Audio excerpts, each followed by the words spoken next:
नमस्कार दोस्तों, ocean network में आपका स्वागत है। मैं हूं ओमकार चौधरी। 21 जनवरी में हम बात कर रहे हैं और 20 जनवरी को राष्ट्रपति के रूप में डोनाल्ड ट्रंप की वापसी हो चुकी है। इस बार वो 47वें राष्ट्रपति हैं, पिछली बार 45वें थे। तो 46वें कल विदा हो गए और 47वें आ गए। अमेरिका के साथ-साथ भारत में भी एक उत्साह तो देखा जा रहा है, एक भरोसा तो देखा जा रहा है, एक संतुष्टि का भाव तो है। जो बाइडेन के समय जो चुनौतियाँ दृश्य-अदृश्य भारत के सामने खड़ी हो गई थी और जिस तरीके से डीप स्टेट और कुछ दूसरी ताकतें लगातार भारत को अस्थिर करने की कोशिश कर रही थी, क्या उन पर लगाम लगेगा? इसके अलावा भारत के आस-पड़ोस में भी कुछ उद्दंडताएँ हो रही हैं। हम देख रहे हैं कि हिंदुओं को ही निशाना बनाया जा रहा है और भारत को लगातार चिढ़ाने की कोशिशें हो रही हैं।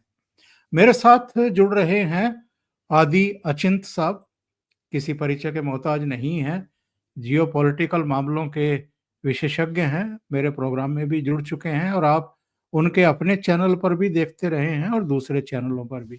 आदि जी, बहुत स्वागत है। नमस्कार। आदि जी, अगर सबसे पहले हम भारत के ही संदर्भ में बात करें, तो डोनाल्ड ट्रंप के वापस आने से भारत को कितनी उम्मीदें हैं? वैसे डोनाल्ड ट्रंप के बारे में ये कहा जाता है कि बहुत हार्ड बार्गेन करते हैं और नंबर 2 वो ये देखते हैं कि अमेरिका को आप क्या दे सकते हैं, तब आप अमेरिका से कुछ उम्मीद रखें। धन्यवाद सर, अच्छा सवाल है आपने आपने जो पूछा। देखिए, उम्मीद तो ऐसा है, रख लीजिए जितनी मर्ज़ी रखनी है, बट एक चीज़ जैसे आपने ही बोला कि वो अमेरिका फर्स्ट बात करेंगे हमेशा। तो ये चीज़ हमको बड़ा क्लियरली समझ में आनी चाहिए कि अगर लगता है कि वो भारत के पास, भारत जी आप ये कर लो, आप वो कर लो, ऐसा कुछ नहीं होगा। वो आपके साथ डील करने की कोशिश करेगा। इम्पोर्टेंट चीज़ ये है सर, यहाँ पर आपके इंटरेस्ट कई जगहों पे अलाइन करते हैं और वो इंटरेस्ट अलाइन करते हैं स्पेशली जो लेफ्टिस्ट एक एस्टेब्लिशमेंट है दुनिया में, उसको हटाने के चक्कर में और उसको सीधा साइड में करने के चक्कर में। ये सबसे बड़ा इंटरेस्ट जो उसके लिए भी खतरा है और जो आपके लिए भी खतरा है। तो उस एक जगह पे आपके इंटरेस्ट अलाइन करते हैं। और जब डोनाल्ड ट्रंप आया था, मैंने बड़ा क्लियरली बोला था, देखिए मैं डोनाल्ड ट्रंप के आने से इतना खुश नहीं हूँ, जितना मैं खुश हूँ वो लेफ्टिस्ट एस्टेब्लिशमेंट जो थी उसकी हार हुई है, मैं उससे ज़्यादा मेरे को खुशी है। देखिए सर, ट्रंप भी है तो उसके पास 4 साल ही है सर, ठीक है? उसमें से 1 साल उसका री-इलेक्शन में निकल जाएगा, 3 साल बचे, 5-6 महीने उसको समझते-समझते लगेंगे, तो ढाई ढाई साल बचे, तो ढाई साल में क्या कर लेगा वो? ये भी आप कह सकते हैं। बट जिस तरह से उसने अभी ओपनिंग बैटिंग करी है, अभी फटाफट उसने जो ऑर्डर्स साइन करे हैं, वो अपने देश के लिए उसको सेट करने के लिए करे हैं उसने। आपके साथ देखिए सर, एक चीज़ मैं याद कराऊँ आपको, मोदी साहब के जो सबसे बड़े डिसीजंस रहे रहे हैं, वो जब एक जियोपॉलिटिकल फेवर रहता है, उस टाइम पे भी आप कर सकते हो। कोई भी देश हो, जब वो दुनिया में थोड़ी-सी ताकतवर पोज़ीशन पे हों, उसके एलाइज़ अच्छे हों, तो आपको किसी को ठोकना है, कुछ सीधा करना है, कुछ बड़े डिसीज़न लेने हैं, आपको थोड़ी-सी उसमें हेल्प मिल जाती है। 16 से 19 के बीच में सर, आप याद करें, डी डिमोनेटाइज़ेशन से लेकर 370 से लेकर सर्जिकल स्ट्राइक्स 2 बारी, 3 बारी म्यांमार को अगर मिला लें, तो ये चीज़ें हुई हैं और ये इम्पैक्ट करती हैं सर दुनिया का एक जो जो एक नज़रिया है, दुनिया का जो एक जियोपॉलिटिकल सेटअप है, उसमें आप अपने देश में कितनी चीज़ें, कितने क्या कर सकते हो, वो बड़ा इम्पैक्टफुल होता है, बहुत ज़रूरी होता है वो। तो उस जगह में भारत को एक थोड़ी खुली छूट मिलेगी अपने अंदर थोड़ी साफ-सफाई करने के लिए, अपने रीजन में थोड़ी साफ-सफाई करने के लिए। ख़ैर वो तो कर ही रहे हैं, बट थोड़ा और आपको एक बोलते हैं ना, थोड़ा-सा जगह मिल जाएगी अपना काम करने के लिए। सबसे इम्पोर्टेंट चीज़ जो इसके अंदर है सर, कि देखिए ट्रम्प एक बिज़नेसमैन है, ठीक है? वो आपसे डील करना चाहेगा। ये फालतू की जो मैं रेज़ीम चेंज कर दूँगा, मैं ये कर दूँगा, वो सब उसमें उसका ज़्यादा शौक नहीं है।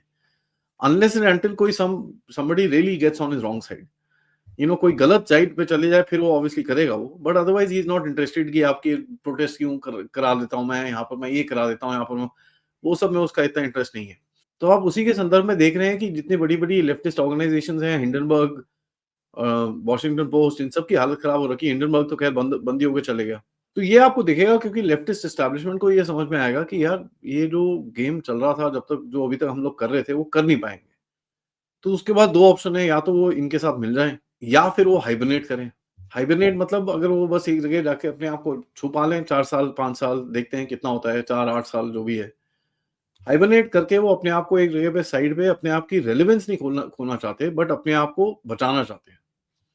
तो ये चीज़ हम देख सकते हैं होती हुई कि आप मतलब ऐसा हो सकता है कि डोनाल्ड ट्रंप आके ये लोग अपने आप को साइड कर लें और अपने आप इनके साथ डील कर लें, क्योंकि ये भी बहुत पावरफुल हैं सर।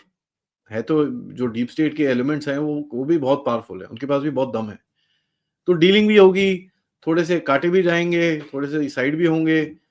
लेकिन भारत के संदर्भ में एक लास्ट चीज़ मैं बोलना चाहूँगा, जो यहाँ पर इकोसिस्टम वाले टट्टू हैं ना सर, इनको सडनली दिखेगा कि इनके ऊपर से हाथ चले गया। इनके फ़ोन कॉल उठाने बंद हो जाएँगे अभी। सो वो चेंजेज़ आपको दिखेंगी जहाँ पर आप याद करें 2016, 17, 18 के टाइम पे हमारी ऑपोज़िशन कहीं थी नहीं। ना वो दिखती थी, ना कुछ था, ना कुछ नहीं था, पीपल डिडन्ट नो ये गए कहाँ। लेकिन वो दिन भी थोड़े डिफरेंट थे। ट्रम्प भी बेवकूफ़ था एक्चुअली, उसको पता नहीं था कि ये पूरा सब कुछ चल रहा है। तो उसके पीछे से भी आप देखिए, जब ट्रम्प आया था दिल्ली में, तभी भी दिल्ली के रायट्स कराने के लिए इनके पास इतना दम था। बिल्कुल। सपोज़ ये वो पूरा गैंग एक्टिव था। आज वो थोड़ा बदलेगा, और जैसे-जैसे बदलेगा आप देखिए सर, आपने ऑलरेडी दिसंबर में सोरोस पे तो लाइन मार के आपने ठोक दिया उसको। पार्लियामेंट में ऑलरेडी आप ठोक चुके हो। और और भी 2-3 कंट्रीज़ अभी आ गई हैं, हंगरी आ गया है, इटली आ गई है, मेलोनी जी आ गई हैं, रशिया आ गया है, तो सोरोस के अगेंस्ट में और भी लोग अभी आवाज़ उठाना शुरू हो गए हैं। तो थोड़ा तो सर आपको फ्रीडम मिलेगा मैनूवर करने के लिए, बाकी आपकी डील के ऊपर है सर, किस तरह से आप उससे नेगोशिएट करें, किस तरह से अपने आप को सेट करें सर। आदि जी, अगर हम आस-पड़ोस की बात करें, बांग्लादेश में जो कुछ हो रहा है, चीन जो ऊपर-नीचे करता रहता है, इसके अलावा पाकिस्तान सतत है ही। वो ऐसी टेढ़ी दुम है जो सीधी होने का नाम ही नहीं ले रही है और सीधी होगी भी नहीं। जब-जब उसका बस चलेगा, वो अपने बिल में से निकल कर के डंक मारने की कोशिश करेगा, आपको डसेगा ही। केवल 3 देशों का नाम ले रहा हूँ, कुछ बदलाव होंगे क्या? कुछ दिखाई देंगे क्या? देखिए सर, यूनिस का तो बड़ा क्लियर है, वो डेस्परेट ऑलरेडी हो रहा है। अ, कब भागेगा ये तो बोलना थोड़ा डिफ़िकल्ट है। ख़ैर मैं तो बोलना चाहूँगा कि वो अभी गया है वर्ल्ड इकोनॉमिक फोरम में, वापिस ही ना आए, ये भी हो सकता है। देखिए सर, बांग्लादेश का आपको मैं बताऊँ, इसने सबसे पहले चीज़ 2-3 करनी है कि इन्होंने जो फॉरेन एक्टिविस्ट हैं और लोगों को डिस्क्रेडिट करना है, डाउन नीचे करेंगे ये लोग। तो यूनिस का भी एक जो सपोर्ट स्ट्रक्चर है जिसने उसको पकड़ के रखा हुआ है, वो भी गिरेगा। अभी यूनिस को ये चीज़ पता थी, तभी उसने अपने देश के अंदर एक इस्लामिक सपोर्ट स्ट्रक्चर बनाने की कोशिश करी है। आप देखिए जमात और ये लोगों को पूरी तरह से बाहर निकाला। जितने भी टेररिस्ट ग्रुप्स हैं, इनको बाहर निकाल के अपने आप को स्ट्रेंथन करने की कोशिश करी है उसने स्ट्रीट पावर से। और ये बड़ी इंटरेस्टिंग सी चीज़ आपको देखनी है कि उसको पता था कि अगर ये डोनाल्ड ट्रंप आ गया, तो मेरे को अगर हटाने की ज़रूरत हो, तो ऐसा ना हो कि मेरे को हटाएँ तो साले जश्न मने वहाँ पर, कोई तो हो मेरे को सपोर्ट करने वाला। तो उसने जमात को काफ़ी फेवर्स करे हैं। उसने अभी जैसे उल्फा वालों को काफ़ी फेवर्स करे हैं, अपने अंसरुल बांग्ला को काफ़ी फेवर करा है, आईसिस वालों को, जितने भी नेगेटिव एलिमेंट्स हैं उनको सबको फेवर करा है, क्योंकि उसने छोड़ा है इनको। तो अगर उसने छोड़ा है तो थोड़ा बहुत फेवर बन जाता है, तो अपने आप को उस तरह से वो प्रोटेक्ट करने की कोशिश कर रहा है जिहादियों के पीछे बैठ के। उसको ये नहीं पता सर, जिहादी भी देखिए थोड़े टाइम के बाद जिहादी को भी भूख लगती है, खाना तो उसको भी खाना है। जब खाना नहीं होगा सड़कों पे, जब आपका रोज़गार नहीं होगा, तो फिर जिहाद तो उतना ही चलता है ना जब तक पेट भरा हो। तो ये चीज़ सर यूनेस को आई डोंट नो अगर समझ आई है कि नहीं आई है, बट जिस तरह के उसके एक्शंस हैं थोड़े टाइम से, वो अपने आप को एक एक स्ट्रॉन्ग मैन प्रोजेक्ट करने की कोशिश कर रहा है। और बांग्लादेश के अंदर ऐसे एक्शंस ले रहा है वो, जहाँ पर आपको दिखेगा कि वो बिल्कुल भी ऑपोज़िशन की आवाज़ या किसी चीज़ को सुनना नहीं चाहता।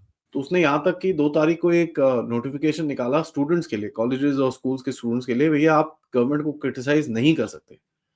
और सिर्फ़ कॉलेज और स्कूल के स्टूडेंट्स के लिए निकाला, क्योंकि उसको पता है अगला भी जो एक गवर्नमेंट को अगर स्टूडेंट उड़ा सकते हैं, तो उसकी भी गवर्नमेंट को उड़ा सकते हैं। प्रेस फ्रीडम के ऊपर वो मतलब बहुत गंदे एक्शन ले रहा है। जर्नलिस्ट की पिटाई-कुटाई हो रही है, सब कुछ हो रहा है, ये सब हो रहा है। तो ये टिपिकल एक जो डीप स्टेट के टट्टू आते हैं, वो आते हैं। देखिए सर, ये लोग ज़्यादा टिक नहीं पाएँगे। अपना सपोर्ट स्ट्रक्चर बनाने की कोशिश कर रहा है वो डीप स्टेट को साइड करने के लिए, बट ज़्यादा टाइम टिक नहीं पाएगा क्योंकि इसके अंदर डेप्थ नहीं है और लोग भी परेशान हो रहे हैं। पाकिस्तान देखिए सर, पाकिस्तान के बारे में मैं आपको बताऊँ कि ये जो डोनाल्ड ट्रम्प है, डोनाल्ड ट्रम्प ने बड़ा क्लियरली बोला था पाकिस्तान एक पैरासाइट की तरह है, खून चूस लेता है, ठीक है? तो ये उसके अपने शब्द हैं। नाउ पाकिस्तान का एक और चीज़ है सर कि देखिए ये अमेरिकन को एक पता चल गया है कि पूरे पाकिस्तान से डील करने की ज़रूरत नहीं है। अगर आपको अफ़गानिस्तान और ईरान और भारत के साथ जो करना है, आप बलूचिस्तान में कर सकते हो। तो पाकिस्तान के गंदे दिन आने वाले हैं सर, बहुत बुरी तरह से। वैसे भी उसकी हालत खराब है एंड जो बाइडेन ने जो चीज़ स्टार्ट करी थी कि चाइना को भगाना है पाकिस्तान से, वो ट्रम्प स्टार्ट नहीं करेगा सर, वो एक्सेलरेटर पे पैर दबाएगा उसके ऊपर। तो आई वोंट बी सरप्राइज़ कि चाइनीज़ के ऊपर अटैक्स होने शुरू हो जाएँ। आई वोंट बी सरप्राइज़ कि पाकिस्तान चाइना की तरफ देखना बंद कर दे, क्योंकि ये Trump is a hard negotiator और पाकिस्तानियों के पास कोई लेवरेज नहीं है दूसरी तरफ बात करने के लिए। जैसे आपके साथ नेगोशिएट करे, आपके पास लेवरेज बहुत है। रशिया आपके साथ खड़ा है, आप तेल बेचते हो, आप बहुत कुछ करते हो, आपका बिज़नेस में है, आपकी इकॉनमी एक लेवरेज क्रिएटर है, तो आपके पास एक लेवरेज है। पाकिस्तान के पास ऐसा कुछ नहीं है सर। सो जो वो डिमांड करेगा, वो उनको झुक के जी साहब बोल के मानना पड़ेगा, तो तभी मैं इनको हीरा मंडी बोलता हूँ। हमारे चैनल में उसको पाकिस्तान को हीरा मंडी बोला जाता है। तो वो जो ईस्ट वाला है, वो सोना मंडी है और ये वाला हीरा मंडी है। ये सब पैसे के लिए कूदेंगे सर और कुछ नहीं है। अगर डोनाल्ड ट्रम्प इनको ऐसे ही रखता है फॉर द टाइम बीइंग कि भैया थोड़ा इधर-उधर, बट ये मैं आपको बता दूँ अफ़गानिस्तान के तालिबान इनको खा जाएँगे उससे पहले। क्योंकि तालिबान की तरफ से भी परसों-नरसों में एक गवर्नमेंट एस्टैब्लिश करी है उन लोगों ने पाकिस्तान के अंदर। जो पहले भी थी बट उन्होंने अभी वो अपने जो गवर्नर्स हैं वो बढ़ाए हैं, सिविल ड्यूटीज़ की बात कर रहे हैं, वो काफ़ी कुछ आगे बातें करनी शुरू हो गए हैं। तो sir Trump is not interested to keep these things going. उसके पास पैसे नहीं है, उसको भी पता है, अगर लोगों को पता चल गया कि ये पैसे बाँट रहा है बाहर, तो इसकी नाक कटेगी। तो I don't think he will B that interested in ये जो फालतू में पैसे-पूसे भेजते हैं ये लोग, इतना कुछ करेगा नहीं वो। पाकिस्तान सर अपना रेलेवेंस ढूँढेगा और पाकिस्तान अपना रेलेवेंस ढूँढेगा टेररिज़्म के ऊपर। रीजन के अंदर टेररिज़्म फैला के, रीजन के अंदर ये बता के कि आईएसआईएस का एक थ्रेट आ रहा है और हम एक ऐसे ही पावर हैं जो उसको खेल सकते हैं। ये एक चीज़ मेरे को दिखती है अमेरिका के राइट के अंदर, स्पेशली एक बिलीफ है कि भई पाकिस्तान के साथ डील किया जा सकता है। अभी भी 20 साल के बाद उनकी हालत खराब है बट फिर भी वो ये इनकी सोच है और उनके जितने भी ये पॉडकास्ट में ये जो लोग आते हैं, ये सब आते हैं, इनका हमेशा से एक वो है कि भई पाकिस्तान अच्छा है, तालिबान खराब है। अब इनको ये नहीं पता Taliban is actually better than Pakistan, much better. वो इंसान है, उनके साथ बात कर सकते हो आप, पाकिस्तानियों के साथ बात नहीं कर सकते आप। तो ये चीज़ अभी थोड़ा आई थिंक एक आधा झटका आएगा तब उनको समझ में आएगा। But let's see. But Bharat के आस-पास देखिए आपको एक थोड़ी फ्रीडम मिलेगी, जैसे अंदर की बात कर रहा हूँ मैं, बाहर की भी आपको एक फ्रीडम मिलेगी जहाँ पर आप अपने रीजन को अब थोड़ा-सा सेट कर पाएँगे। आखिर में अगर और आप चाइना की बात करें तो we can talk about that also but up to you sir. हाँ, आदि जी, मैं ये कह रहा था कि अपने पहले ही भाषण में पनामा नहर का ज़िक्र करके और उसको वापस लेंगे, ये कह कर के चीन की पूँछ पर पैर तो रख दिया है डोनाल्ड ट्रंप ने। एक तरफ तो आप राष्ट्रपति शी जिनपिंग को आमंत्रित करते हैं अपने शपथ समारोह में और दूसरी तरफ आप संदेश भी भेज देते हैं पनामा नहर की बात करके। सर ये जो आमंत्रित इन्विटेशन ये सब किसी ने कंफर्म नहीं करा है कि शी जिनपिंग को इन्विटेशन भेजा। इन लोगों ने कोई गेम खेली है पीछे से। कोई इन्विटेशन किसी को कंफर्मेशन नहीं है। कई लोग बोलते हैं हाँ भेजा है, कई लोग बोलते हैं नहीं भेजा। बट जो भी कह लो सर शी जिनपिंग को उसने साइड में कर दिया, इन दैट ओनली। दूसरी चीज़ आप देखें पनामा कनाल और ये सब चीज़ें ठीक है सर। सबसे बड़ा उसको झटका जो मारा है टिकटॉक पे मारा है। जो टिकटॉक एकदम मस्त में घूमता रहा, अभी उसको टिकटॉक को बोला गया बेटा या तो तुम अमेरिकन कंपनी को बेचो और वो कंपनीज़ कौन है? इधर जेफ बेज़ोस जो अमेज़न का मालिक है या फिर आपका इलॉन मस्क। दोनों ही बनेंगे तो सब बहुत पावरफुल हो जाएगा वो पूरा गुट। क्योंकि टिकटॉक का अमेरिका में 103 मिलियन के करीब में उनकी फॉलोइंग है, तो काफ़ी ज़्यादा है। तो उसने वहाँ पे भी एक झटका मारा कि भई तू बेच दे नहीं तो मैं बैन कर रहा हूँ और एक दिन के लिए बैन भी देख लिया हमने। ये सब देखिए अमेरिका को पता है असली गेमर कौन है। जो बाइडेन को ये चीज़ समझ में नहीं आई थी कि असली जो प्रॉब्लम है दुनिया के अंदर वो चाइना है। बैक एंड पे जितने उल्टे काम चाइना करता है, ये कोई और देश नहीं करता। अमेरिका को और इनकी जो लेफ्टिस्ट एस्टैब्लिशमेंट है, इनको हमेशा लगता है कि चाइना के साथ बात किया जाता है। इनकी पुरानी एक सेइंग है सर कि if you want somebody to behave like a gentleman of your club, then behave with him like a gentleman of your club. तो इनके दिमाग में वो है कि अगर हम इनसे अच्छी तरह वेस्टर्नाइज़ होके बात करेंगे, तो ये भी वेस्टर्नाइज़ होके हमसे बात करेंगे और धीरे-धीरे करके वो वेस्टर्नाइज़ेशन इनके अंदर घुस जाएगा। वो होता नहीं है sir, that is appeasement. And Hitler के साथ नहीं कर पाए, आप बाकी लोगों के साथ नहीं कर पाए, तो इसके साथ क्या करेंगे मुझे नहीं पता। बट ट्रम्प को थोड़ी बहुत रियलिज़्म है और उसको पता है China is the biggest challenge. And अगर वो बोल रहा है आपको कि मैं दोनों वॉर्स खत्म करूँगा, it is because he wants to focus on China. मैं ये नहीं बोल रहा कि एक आर्म्ड कॉन्फ्लिक्ट होगा, बट वो एक चाइना को स्ट्रेटेजिक डिफीट देने में उसका एक काम रहेगा। जहाँ यहाँ पर आप आपको यूज़ करे कि किसी और को यूज़ करे वो अलग चीज़ है। आप तो यूज़ होने नहीं दोगे अपने आप को। But he will want to create a strategic defeat for China. उसको वो चाहिए होगा कि लॉन्ग टर्म में उसको एक ऐसा प्रेज़िडेंट की तरह देखा जाए कि भाई जिसने खतरे की पहली घंटी बजाई थी। देखिए सर, वो अपनी लेगेसी पे ज़्यादा विश्वास रखता है, अपना सोशल मीडिया प्रेज़ेंस पे ज़्यादा विश्वास रखता है। वो लोग उसके ऊपर क्या बात कर रहे हैं, उस पे विश्वास रखता है। यहाँ तक कि उसने एक मीम कॉइन, बिटकॉइन की तरह एक क्रिप्टो करेंसी लॉन्च कर दी, मीम कॉइन करके, जहाँ पर अगर आप जितने पॉपुलर हैं सोशल मीडिया में, उसके हिसाब से उसका प्राइस ऊपर जाता है। अपने लिए, अपनी बीवी के लिए, अपने बेटे के लिए और धनाधन पैसे बना रहा है वहाँ पर। तो वो भी चल रहा है वहाँ पर साइड में और लीगल है बाय द वे, जो करना है करो, कोई टेंशन नहीं है। तो सिर्फ ये एक शोकेस प्रेज़िडेंट भी रहेगा, जहाँ पर वो कुछ ऐसी चीज़ें करने की कोशिश करेगा, जहाँ पर उसको इम्पैक्ट ज़्यादा मिले, चाहे ग्राउंड में इतना कुछ हो ना। फॉर एग्ज़ाम्पल इज़राइल, भैया हमने सीज़फायर करा दिया, जंग रुकवा दी। यार जंग रुकवा दी, आप देखो क्या कर रहे हो? एक इज़राइली के लिए आप 30-30 बंदे वहाँ के दे रहे हो। आई मीन एक इज़राइली बच्ची के लिए आप 30 टेररिस्ट वापस कर रहे हो या 30 जो भी जिहादी वापस कर रहे हो, वो क्या करेंगे वापस आके? आप सबको पता है क्या करने वाले हैं वो वहाँ पर। तो ये देखिए सर, एक वो शोमैनशिप रहेगी, which is something that India में हमको थोड़ा-सा बी केयरफुल होना पड़ेगा, क्योंकि the truth will be far away from the noise that is created. आवाज़ तो एक बड़ी बनाने की कोशिश की जाएगी, ओह! डोनाल्ड ट्रम्प ऑल पावरफुल, ये वो दिस दैट, वो होगा। बट आपको एक रियलिज़्म पे उसके साथ डील करना पड़ेगा।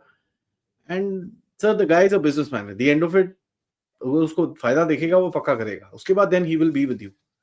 बट आपको बोलेगा थोड़े से हथियार ले लो यार, थोड़ा-सा कुछ खरीद लो मुझसे, क्या कर रहे हो? कुछ तो यहाँ पर आपके पास भी वेपन्स है भई, 1500 जहाज का ऑर्डर दिया है तेरे को, फटाफट भेज। जीई इंजन का ऑर्डर दिया है, अभी तक तो भेजा नहीं, तुम लोग करते क्या हो? हमने तो 2 तरह के माँगे हैं, 414 नहीं आया, 404 नहीं आया, कर क्या रहे हो?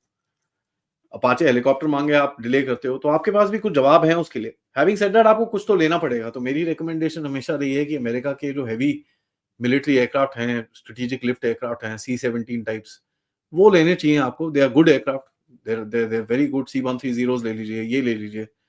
आपको एक कैपेबिलिटी चाहिए उस लेवल की, एंड वो अच्छे जहाज़ हैं, they will serve your purpose, they will do stuff for you. तो ये आपको भी थोड़ा-सा पीछे हटना पड़ेगा कई जगहों पे। नेगोशिएशंस में ऐसे ही होता है ना सर, गिव एंड टेक होता है। वो भी कुछ देगा, आप भी कुछ दोगे, तब जाके बीच में बात बनेगी। लेकिन मुझे ये चीज़ पता है सर, ट्रम्प की टीम भारत में आई हुई थी। 1-2 बारी आके गई हुई है वो यहाँ से। चुपचाप आए थे, चुपचाप चले गए। और जयशंकर जी 2 बारी जा चुके हैं वहाँ पर। ये दूसरी बारी he is going. So negotiations तो चल रही होंगी सर बैक एंड पे।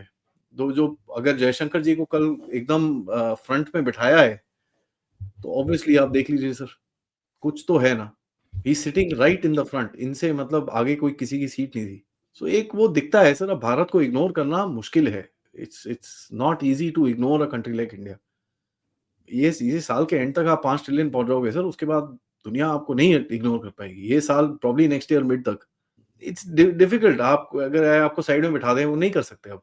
आदि जी, ये सितंबर 2019 टेक्सास के ह्यूस्टन में हाउडी मोदी, और उसमें मोदी साहब ने अ, उनके ही देश में अमेरिका के राष्ट्रपति का परिचय कराया था। और इसके बाद फिर अगले साल गांधीनगर के विशाल स्टेडियम में करीब 1.25 लाख लोगों की अ, उपस्थिति में नमस्ते ट्रंप 2 कार्यक्रम। और ये दोनों ही कार्यक्रम मुझे नहीं लगता कि कभी ट्रंप अपनी ज़िंदगी में भूलेंगे। और ये जो वामपंथी हैं, ये जो इकोसिस्टम है, जो सोशल मीडिया पर आकर के तरह-तरह के तंज कस रहा है, मोदी अपने दोस्त को नहीं बुलाया शपथ समारोह में, तमाम तरह की बातें की जा रही हैं। ये सब कुंठित हैं, परेशान हैं। और दूसरे अ, कुछ तो चर्चा आपने कर दी है कि साहब भारत के साथ किन-किन सेक्टर में अमेरिका आगे बढ़ सकता है या भारत अमेरिका के साथ आगे बढ़ सकता है। लेकिन ये जो मित्रता है, ये जो विश्वसनीयता एक दूसरे के प्रति है, और ये जो एक भाव रहा है दोनों के बीच में, और जो मैसेज भी किया है प्रधानमंत्री ने, डियर कह करके उनको संबोधित किया है, डियर फ्रेंड, तो ये चीजें आगे बढ़ने वाली हैं। हाँ सर, देखिए पर्सनल रिलेशन एक प्रोफेशनल रिलेशन के अंदर बड़ा इंपॉर्टेंट होता है, उसका कोई डाउट नहीं है। क्योंकि पर्सनल रिलेशन के होते-होते क्या होता है कि यार मैं करा दूँगा, डोंट वरी, एक ट्रस्ट बन जाता है, right? And that is very important. और मोदी साहब हमेशा उनका एक ये रहा है कि पर्सनल रिलेशन जो है इनके फॉरेन लीडर्स के साथ बहुत अच्छे हैं। तो he can pick up phone calls, अब वॉर रुकवाना, वॉर के ज़ोन के अंदर से भारतीयों को बाहर निकालना, एक नहीं 2 बारी करना, same thing, it's not easy sir. Saudi Arabia से बात करके, यूएई से बात करके, यमन में से लोगों को निकाला, अ, जब आपका रशिया यूक्रेन हुआ वहाँ से लोगों को निकाला। तो ये ईज़ी चीज़ें नहीं होती सर, ये जब तक आपके पास एक पर्सनल रैपो ना हो लोगों का, दैट मीन्स आप उनके साथ रेगुलरली टच में हो। और यही चीज़ मैं बोल रहा हूँ सर, ये जो भारत में लोग हैं सर, उसको बुलाया नहीं। देखिए मोदी साहब क्यों जाएँगे यार? मोदी साहब is one of the senior most leaders in the world. 3rd term prime minister है भाई, कौन है और 3rd term? He is one of the most senior most democracies in the world यार। अब शी जिनपिंग को आप जो मर्ज़ी बोलते रहो, वो भी 3rd टर्म है, बट देखिए शी जिनपिंग फिर शी जिनपिंग ही है। मोदी साहब हैज़ अ स्टैंडिंग एंड वो क्यों जाएँगे वहाँ पर? There is no need. वहाँ पर 2-3 आए हैं, वो जो उसकी मेलोनी है, हावियर मिले है, अर्जेंटीना, तो आप कंपेयर कर लो अपने आप को फिर अर्जेंटीना से और इटली से। बन जाओ अर्जेंटीना, इटली, मेरे को कोई प्रॉब्लम नहीं है। आप बात कर रहे हो becoming a regional power, no no match to anybody else. आप बात कर रहे हो भई पहले, दूसरे, तीसरे नंबर में आपको बैठना है और आप 17वें बंदे को देख रहे हो, बोल रहे हो कि भैया नहीं, नहीं, नहीं, वो गया था तो मोदी को नहीं आया। बे दिमाग खराब है यार। कई लोगों का तो सर मेरे को समझ नहीं आता, नट की जगह भी थी कि भगवान वो भी बनाना भूल गए थे। भगवान से नॉर्मली गलती होती नहीं है, लेकिन भगवान को भी लगता है यार कहीं न कहीं कॉमेडी तो होनी चाहिए ना यार, तो एक आधे का नट ही बनाना छोड़ दो, चलो उसको जान दो आगे। वो फिर लगा रहता है, वो कूदता रहता है गधों की तरह और ऊपर बैठ के हँसते होंगे भगवान जी, हाँ, देखो मैंने परेशान कर रखा है सबको एक बंदे की वजह से। तो देखिए सर, ये सब बकवास की बातें हैं, there is no question. And अभी आप देखें ना, आजकल में क्वाड की मीटिंग हो जाएगी वहाँ पर, that will shut people up. China को एक मैसेज जाएगा कि भैया वो फोकस के अंदर है। ये जितने भी ये टेढ़े-मेढ़े हैं, जिनको बिल्कुल अकल नहीं है जियोपॉलिटिक्स की, वो सब चुप हो जाएँगे। देखिए सर, ये चीज़ें लास्ट मिनट में नहीं होती हैं, ठीक है? डोनाल्ड ट्रम्प जिस दिन जीता होगा सर, उसके अगले दिन से उसकी टीम के साथ बातें शुरू हो चुकी होंगी यहाँ से। आप ये चीज़ देखिए, जिस दिन जीता वो, उसी दिन मोदी साहब के साथ कन्वर्सेशन हुई थी उसकी। मोदी साहब was the first one of 3 people. पहले किससे बात करी है किसी को पता नहीं है, बट सऊदी किंग के साथ, नेतन्याहू के साथ और मोदी साहब के साथ फर्स्ट 3 में उनसे बात हुई है। So that tells you the importance. Saudi क्यों? क्योंकि सऊदी का साहब पूरा पेट्रो डॉलर उसके ऊपर खड़ा है। नेतन्याहू क्यों? क्योंकि इज़राइल सर बच्चा है उसका अमेरिका का, ठीक है? Let's face it. And India क्यों? Boss, because it's the one of the biggest powers which is emerging. Modi साहब से उनकी कोई ऐसे तो पर्सनल दोस्ती नहीं है कि भई बेटी ब्याही हुई है मोदी जी ने ट्रम्प के घर के अंदर, ऐसा तो है नहीं। There is something in the country where that's why the people are wanting to get in touch with you. Jaishankar ji को आगे क्यों बिठाया हुआ है? ओह नहीं जी, वो तो रैंडम सीटिंग अरेंजमेंट। अच्छा, जयशंकर जी सुबह 7 बजे से बैठे हुए थे ना वहाँ पर, रैंडम सीटिंग अरेंजमेंट। मज़ाक कर रहे हो यार? आई मीन अगर उनको बैठना होता तो अपने वो जो ऑस्ट्रेलिया की फॉरेन मिनिस्टर हैं और जो दूसरे फॉरेन मिनिस्टर्स हैं उनके साथ बैठते।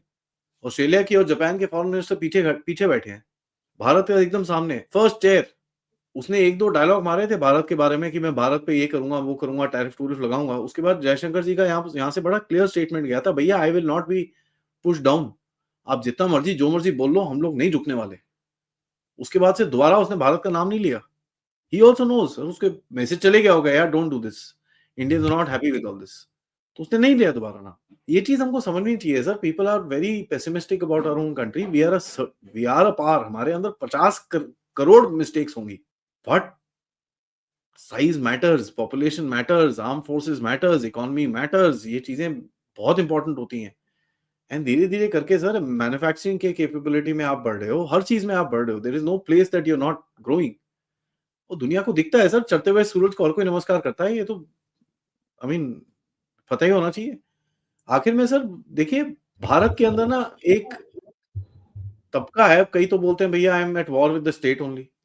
अब सर ऐसे लोग हैं तो फिर क्या कर सकते हैं आप? ये तो अब आप देख लीजिए सर, दिल्ली रायट्स के टाइम पे हमारे मफलर मैन साहब थे ना, दिल्ली में चीफ मिनिस्टर, ठीक? और किस तरह से वहाँ पर चीज़ें हुई डोनाल्ड ट्रम्प के सामने, ये किसके लिए एम्बैरेसिंग था सर? मोदी के लिए तो एम्बैरेसिंग नहीं था। बिकॉज़ ट्रम्प को भी पता है वो कहाँ से हो रहा था, मोदी को भी पता है वो कहाँ से हो रहा था।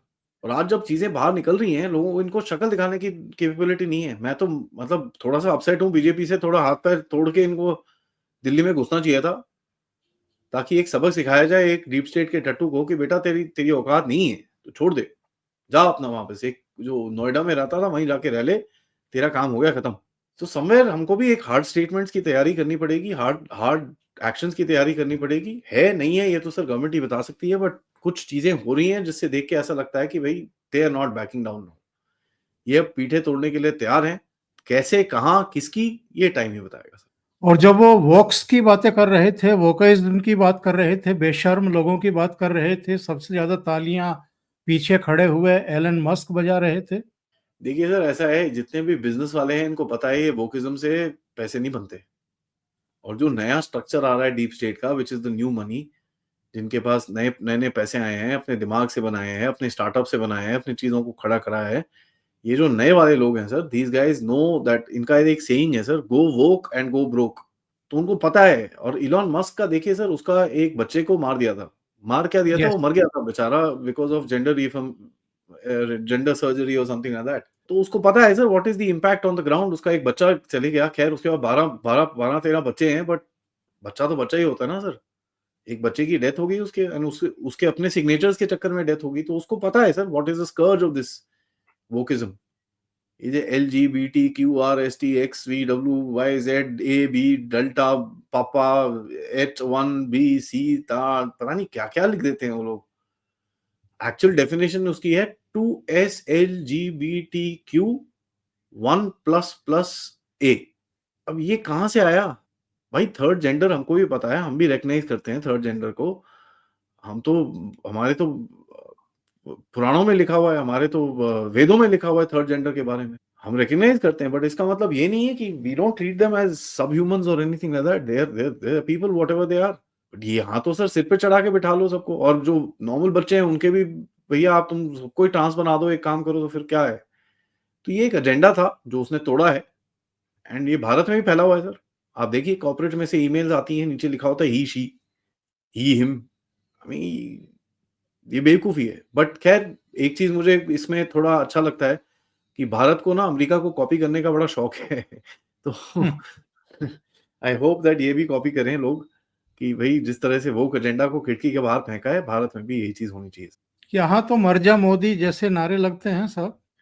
और ये सर मेरे को ये मरजा मोदी से मेरे को प्रॉब्लम नहीं है सर। मैं सही में बताऊँ आपको, मेरे को मरजा मोदी से बिल्कुल प्रॉब्लम नहीं है। बोलिए, सबका मेरा भी राइट है, आपका भी राइट है, बोलिए जो मर्ज़ी बोलना है। मुझे प्रॉब्लम उन लोगों से है जो मौलाना मोदी बोलते हैं, और वो हम में से हैं, वो नकली हिंदू हैं साहब। ठीक है? तो वो नकली हैं कि ऑपोर्चुनिस्ट हैं कि क्या हैं सर, मुझे नहीं पता। मैं उनको सुपर हिंदू बोलता हूँ, ठीक है? कई लोग उसको हिंदू इन नेम ओनली, हीनो बोलते हैं। अब ये लोग ऐसे हैं सर, इनको किसी चीज़ से ठीक नहीं होता। इनको पता नहीं क्या चाहिए ज़िंदगी के अंदर। इनको चाहिए बस मोदी इनके आस-पास नोटबुक लेके खड़ी रहे और जो ये लोग हुकुम करें, मोदी वही करे। बिल्कुल भी political consideration, geopolitical consideration, financial consideration कोई ज़रूरत नहीं है लेने की। तो ये मेरे हिसाब से these are the bigger danger sir. देखिए मैं एक जिहादी के साथ बैठ के चाय-चू पी लूँगा, आराम से उससे बातें कर लूँगा, क्योंकि उसको भी पता है I am proud of my my game, he is proud of his. अब गलत क्या है, सही क्या है, वो आपका और मेरा जजमेंट है और उसका अपना जजमेंट है। मैं लेकिन ऐसे बंदे के साथ जो मेरे को मुँह पे बोलता है भैया मैं तेरी जान लेने वाला हूँ, उसके साथ बैठ के मैं चाय पी लूँगा, उसके साथ गप्पे भी मार लूँगा, उसके साथ आराम से मैं खाना-वाना भी खा लूँगा। कोई टेंशन नहीं है। बट ऐसे जो साँप होते हैं ना सर, इनके साथ बड़ा मुश्किल होता है। तो मेरे को इनसे ज़्यादा डर लगता है ज़्यादातर कि द अदर पीपल, क्योंकि वो तो सर हमको पता है वो हमारे दुश्मन हैं, सबको पता है। लेकिन ये लोग जो दोस्त बन के दुश्मन बने हुए हैं ना हमारे सोसाइटी के अंदर, ये चीज़ सबसे ज़्यादा खतरनाक है मेरे को। और ये किसी के नहीं है सर। ये ना डीप स्टेट के हैं, ना इनको खुद को पता होगा ये कहाँ से आ रहे हैं, कहाँ से जा रहे हैं। आधे तो ऐसे ही हैं, बस क्रिटिसाइज़ करना अब कूल हो गया है सर बहुत, कि आप जब तक 5 गाली ना दो गवर्नमेंट को, कुछ अच्छा काम भी ना, अगर कुछ हो भी तो उसमें एप्रिसिएशन मत करो, उसमें भी नुक्स निकालो। है सर, अब कई लोग हैं ऐसे, क्या कर सकते हैं? और राहुल गांधी की आखिरी उम्मीद भी चली गई। हिंडनबर्ग वाला भी दुकान बंद करके चला गया। डीप स्टेट के भी कंधे थोड़े ढीले तो पड़ेंगे ट्रंप के आने के बाद। तो जो ये चाह रहे थे वाया यूएस वैसा कुछ तो अब बहुत दूर चला गया है इनसे, या कोई और पापा जी को ढूंढेंगे? और किसी को सर, बिकॉज़ जो लेफ्टिस्ट एस्टेब्लिशमेंट है वो शिफ्ट कर रही है अभी इस टाइम पे, जैसे मैंने आपको बोला हाइबरनेट करेंगे वो। तो मेरे हिसाब से यूरोप में जाके बैठेंगे थोड़े टाइम तक। तो हमको यूरोप पे हमको थोड़ी नज़र रखनी पड़ेगी सर। कोई भरोसा नहीं वहाँ से ऐसे जो जो ट्रॉफी ट्रांसफर हो के अमेरिका से यूरोप पहुँच गया सब कुछ। बट इसमें एक चीज़ है सर, अमेरिका एक स्ट्रॉन्ग कंट्री है, यूरोप में इतना दम नहीं है। तो कितना टाइम वहाँ पर सर्वाइव करेंगे ये तो टाइम ही बताएगा। बट देखिए सर, हमारे घर के अंदर एक तो अपने गांधी बाबा तो हैं ही हैं, और भी बहुत सारे हैं। ये थोड़े वोकल हैं, तो इनके पे ज़्यादा मीडिया फ़ोकस रहता है, लीडर ऑफ ऑपोज़िशन है, इनके ऊपर ज़्यादा फ़ोकस रहता है। बट काफ़ी सारे हैं सर, केजरीवाल भी कोई कम नहीं है, उनका भी काफ़ी कनेक्शंस हैं। तो ये तो है सर, और दूसरा चीज़ मेरा एक कहना है कि लोग काफ़ी बोलते हैं कि भई इसको अभी तक अरेस्ट क्यों नहीं करा? इसके पास इतने केसेज़ हैं, ये क्या है? सर मैं यही बोलता हूँ, अरेस्ट करके करोगे क्या? 5 दिन में जेल से छूट के बाहर आ जाएगा, विक्टिम कार्ड आपके मुँह पे डालेगा उसके बाद। दुनिया में 50 करोड़ आर्टिकल लिखे जाएँगे, जितनी आपको पॉलिटिकल गेन होगी उतना लॉस हो जाएगा वहीं पर ही। So it doesn't make sense to me. जब तक आपकी जुडिशियल सिस्टम ये सब चीज़ें पूरी तरह से ठीक नहीं होती हैं, तब तक ये सब करना कोई फ़ायदा नहीं है। कुछ इनको तो सर आप वो नहीं जी, वो उमर खालिद को छोड़ दिया क्यों? उसकी बहन की शादी है। अच्छा है यार, ऐसा है? मुझे नहीं पता था ऐसी भी छुट्टी मिल जाती है। आई मीन उसके ऊपर टेररिज्म के चार्जेज़ हैं सर, एनएसए लगा हुआ है उसके ऊपर, तुम उसको छोड़ रहे हो 6 दिन के लिए क्योंकि उसकी बहन की शादी है। भई उसको सोचना चाहिए था ना फिर उल्टे-सीधे काम करने से पहले, मेरी बहन की कभी शादी होगी मैं नहीं जाऊँगा। बट ये वोकिज़्म हमारे जुडिशियल सिस्टम में है, हमारे में नहीं है सर, पूरी दुनिया के अंदर है ये। जुडिशियल सिस्टम दुनिया के अंदर इतना बर्बाद हो रखा है, there is just no way. I mean कोई आप देखो इंग्लैंड के अंदर जो स्टेटमेंट्स आ रहे हैं, एक लड़के को छोड़ दिया 15 साल की लड़की को रेप करते हुए, पकड़ा उसको। जज कहता है उसको पता ही नहीं था कि रेप गलत है तो मैं छोड़ रहा हूँ उसको। उसका डिफेंस क्या था सर, मुझे पता ही नहीं रेप इल्लीगल है। रियली? तो ये सिस्टम इंडिया में नहीं है सर, हर जगह फैला हुआ है। ये बहुत गंदा सिस्टम है और जब तक ये टूटेगा नहीं तब तक ये जो उल्टे काम है ये चलते रहेंगे। This has to break. मेरे हिसाब से the biggest reform that Modi साहब should look at is the judicial system. किस तरह से इसको सीधा किया जाए? क्योंकि ये जहाँ सीधा होगा ना सर, आपकी ट्रैफिक सीधा हो जाएगा, आपका लोगों का कचरा फेंकना सीधा हो जाएगा, चोरी-चपाटी सीधी हो जाएगी, ये जो रिश्वत लेते हैं लोग सीधी हो जाएगी, क्योंकि लोगों को पता है रिश्वत में पकड़े भी गए, जज को भी रिश्वत खिला दो 25-30 साल तक केस चलेगा, मैं मर-मुरा जाऊँगा, बस खत्म कहानी, चिल है फिर लाइफ। 84 राइट्स का केस अभी दिल्ली दिल्ली के हाई कोर्ट ने लिया, फिर बोलते हैं भैया जी ये 15 दिन के बाद आना। अरे यार! तुम्हारे पास सब कुछ है, जजमेंट लो, खत्म करो उसको, बट नहीं। तो यही प्रॉब्लम है सर हमारी सोसाइटी के अंदर ही। तो मोदी साहब जो मर्ज़ी एक्शन ले लें, he has to take an action which bypasses the judiciary. उनको उसको साइड में रख के ऐसा एक्शन लेना पड़ेगा और ऐसे तोड़ना पड़ेगा। There is no way else to do it. Aadi ji, बहुत-बहुत धन्यवाद ओशियन नेटवर्क के लिए इतना समय निकालने के लिए और बहुत ही महत्वपूर्ण मुद्दों पर चर्चा करने के लिए। Thank you so thank you, much. नमस्कार। Thank you. नमस्कार।